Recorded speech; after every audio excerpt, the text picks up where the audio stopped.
Hello, friends. The internet you and I use every single day. Google searches, Instagram reels, online shopping is just the tip of the iceberg. But beneath that shiny surface lies a hidden world. A world where anonymity is king, where you can buy anything from fake passports to dangerous drugs and even hire hackers with just a few clicks. This place is called the dark web. But here's the twist. The dark web wasn't originally created for criminals at all. In fact, it was developed by the US government itself. So in this video, we'll dive deep. What exactly is the dark web? How does it work? Who built it and why? And what really happens there, beyond the myths in Hollywood movies? Stay tuned, because by the end, you'll understand the dark web in a way most people don't. Imagine the internet as an iceberg. The surface web is everything you can find on Google, social media, news articles, YouTube, shopping sites. It's just 4 to 5% of the internet. Beneath that is the deep web.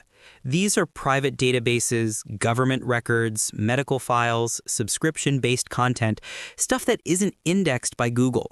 For example, your Gmail inbox or your bank account portal.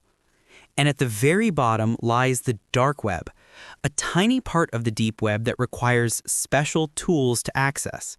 Websites here don't end with .com, they end with .onion, and you can't just open them on Chrome or Safari. You need something called the Tor browser. So how does it operate? The Tor browser, short for the onion router, is the key. Think of Tor like layers of an onion. Every time you send a message, it's encrypted and bounced through multiple servers around the world before reaching its destination. Each layer hides the origin, making it nearly impossible to trace who you are or where you're from. This is what allows anonymity. If you're in India and you visit a site hosted in Germany, Tor might route your connection through Russia, Brazil, and Japan before delivering it. That's why the dark web feels like a parallel internet, shielded from normal surveillance. Here's the shocking part. The dark web wasn't built by hackers or criminals. It was created by the US Naval Research Laboratory in the 1990s. Yes, the same US government that now tries to shut down dark web crime. Why? Because they wanted a secure way for intelligence agents and whistleblowers that communicate anonymously. Later, it became open source and available to the public, which is how it spread beyond government use. So ironically, the same system that protects US spies also became a playground for illegal marketplaces. When most people think of the dark web, they imagine hitmen for hire, drug cartels, and hackers selling stolen data. And yes, a lot of that is true.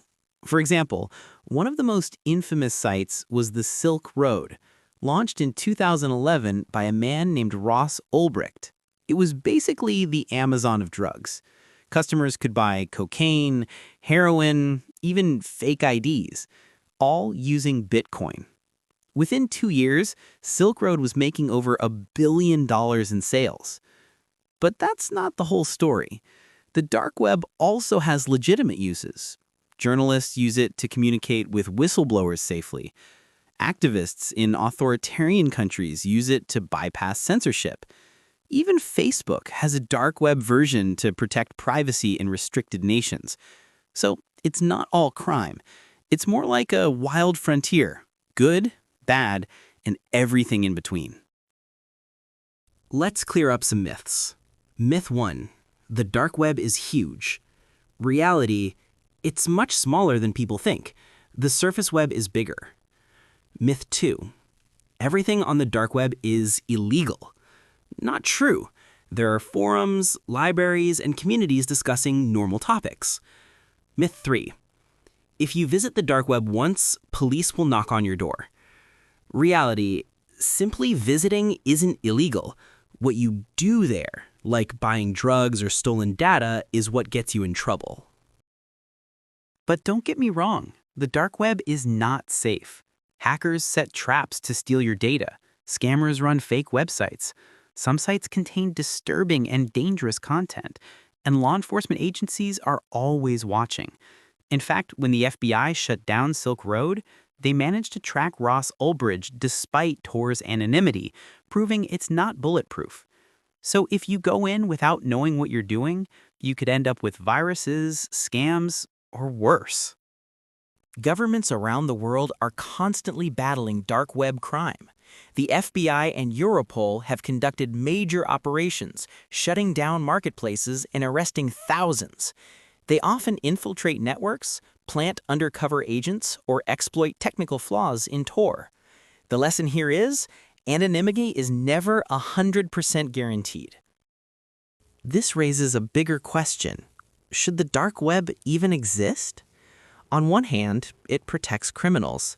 But on the other hand, it protects activists, journalists, and ordinary people living under censorship. The dark web is like fire. It can cook your food, but it can also burn your house down. And as the internet evolves, this debate will only get louder. So friends, the dark web is not just a den of crime. It's a paradox.